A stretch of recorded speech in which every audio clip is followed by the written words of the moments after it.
Bueno, dale. El falsete, nos faltó el falsete. No llegué, no me concentración. Bueno, que estaba Sarelli cantando a los gritos. Pero no estaba cantando para el público, estaba cantando para mí. Claro, por supuesto. Mañana debe de llegar y descubriré que yo solo ya no estoy mejor. Ahí está el espíritu del permitido, lo pone Sarelli. Todos los viernes acá, en la vuelta completa. Podría ser que al final rompiste el cristal en mí. Que me hagas hablar, yo creo que tienes el don de curar este mal. Dice Oscar que bueno, dale, sigan tirando de la piola. Obviamente no sigue disfrutando de la música del viernes. Mario de Mataderos dice, hoy yo los banco a los Miranda, pero cierren los mensajes, no lean mensajes. Aguante la cumbia. Silvina nos dice siempre. Cristian también se sube a la vuelta, invita a la Colifata mañana desde el Hospital Borda, desde cuándo y hasta dónde podamos. Sí, pues están resistiendo también los compañeros y compañeras de la Colifata. Bien, muchos mensajitos, todos se enganchan con el tema de la música, también con lo que estábamos conversando antes de Cuader. Graciela dice, aguante la cumbia. Vamos. Muy bien. Experiencia del cuerpo. Sí. Ahí está. Bueno, siguen, Omar. Lorna, que vino a buscar el libro y nos dejó unos obsequios. Venimos comiendo, esta semana venimos comiendo. No se puede creer. Lorna, gracias. No, el día de todas las personas de esta radio fue un poquito mejor gracias a vos. Impresionante. Bien, muy buena la chipa que trajo recién Lorna para este equipo que la está disfrutando y la está degustando. Volviendo a lo que vos planteabas, ¿no? Y a lo que estabas retomando del planteo de Cristina. La otra vez cuando lo conversamos y ahora vuelvo sobre lo mismo, ¿no? Vos decías que hay que soñar, ¿no? Y que está buenísimo soñar. Y después al final de la columna un poco respondiste algunas de mis dudas con respecto a este planteo sobre una reforma constitucional. Cuando decías, bueno, hay que ajustar de alguna manera, ¿no? Tener en cuenta el modelo económico en línea con pensar una reforma constitucional, un contexto, un momento. Cuando Cristina dice, bueno, eran los 90, era el 94, cuando se reforma la Constitución, ese era el contexto de diálogo, entre comillas, ¿no? Que planteaba Rosati. Este momento, ahora, a mí me parece que no es el momento de plantear una reforma constitucional ahora. No, claro, obviamente. Por eso, me parece que esa salvedad, eso quedó fuera de cuadro en toda la declaración y en la nota, en la entrevista que dio Cristina, y me parece que es muy importante, porque imaginemos qué pasaría, ¿no? Si se abre una discusión acerca del contenido de la Constitución con los dirigentes de ultraderecha y el modelo económico que impulsan los dirigentes de ultraderecha que hoy gobiernan la Argentina. Claro, Cristina lo que me parece está diciendo es la reforma. Cristina entrevistada sobre la reforma del 94, ¿no? Ese es el contexto. Sí. Y dice, esta reforma tuvo cosas buenas, pero en el fondo era la consolidación de un modelo económico.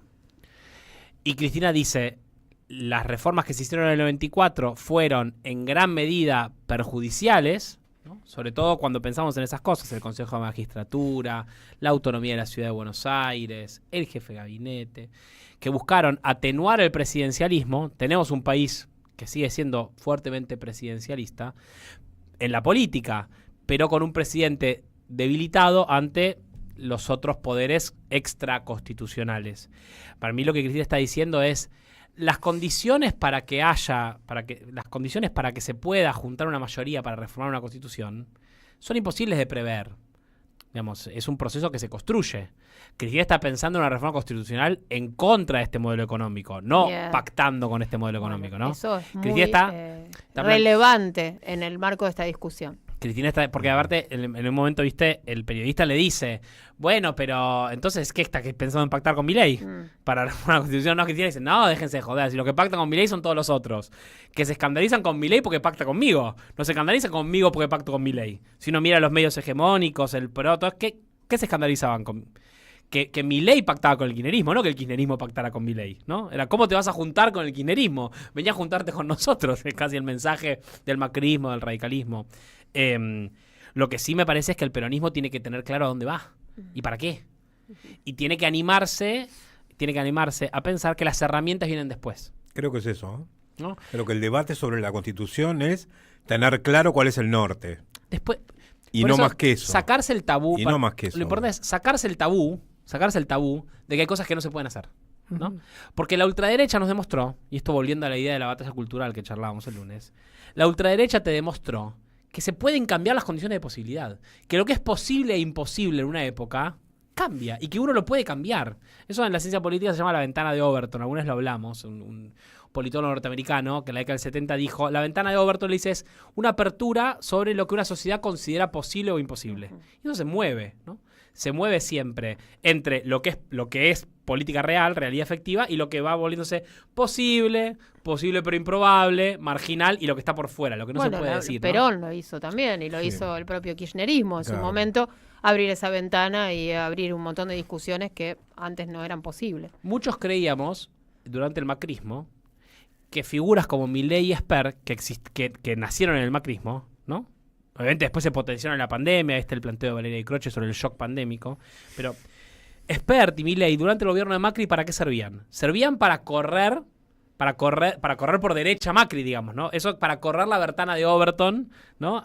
Más hacia la derecha o más hacia el ajuste, ¿no? Porque eran tipos que decían que Macri era suave, que Macri era una palomita, que Macri no se animaba a hacer el ajuste de verdad. ¿Eso qué le permitía a Macri? Que la discusión política virara hacia el ajuste. Y entonces lo ponía Macri en el centro, ¿no? Pero bueno, tanto lograron mover la ventana que terminaron metiéndose ellos y terminaron gobernando. Entonces, es importante desenconcetarnos en las cosas que uno no se anima a decir o tiene miedo de preguntar si se podrá, no se podrá, se deberá, no se deberá. Hay que construir condiciones políticas para cambiar el marco de lo posible en esta época, ¿no? Claro, totalmente, porque la discusión en el fondo no es sobre la Constitución, es sobre el poder. Pero obviamente que después hay cosas de verdad, no sé, hace unas semanas una nota de Fede Vázquez en Anfibia, muy buena, que la recomiendo, que se llama Salir de la Melancolía. Fede decía una cosa bien interesante, que decía, miremos lo que pasó con las universidades, ¿no? La vi. Miremos lo que pasó con las universidades. Con las universidades públicas, la sociedad demostró una altísima valoración. Las universidades públicas, más allá de la UBA, han sido un legado virtuoso del kirchnerismo y son nacionales. Y la educación media, inicial, que está mucho más golpeada, ¿no? Tiene mucha menos valoración en la sociedad, tiene muchos más problemas y dificultades, está provincializada desde el 92, ¿no? Desde el menemismo, previo a la Constitución del 94. Y él decía, che, ¿y si nos animamos a renacionalizar la educación? ¿No? Si no tiene que ser el impulso de un Estado nacional, o por lo menos renacionalizar algunas cosas más, ¿no? Volver a construir un impulso nacional para la reforma, para la educación. O no hay que repensar los recursos naturales, ¿no? O no hay que repensar la cooperación, o no hay que repensar la ciudad de Buenos Aires, esta macrocefalía presupuestaria, ¿no?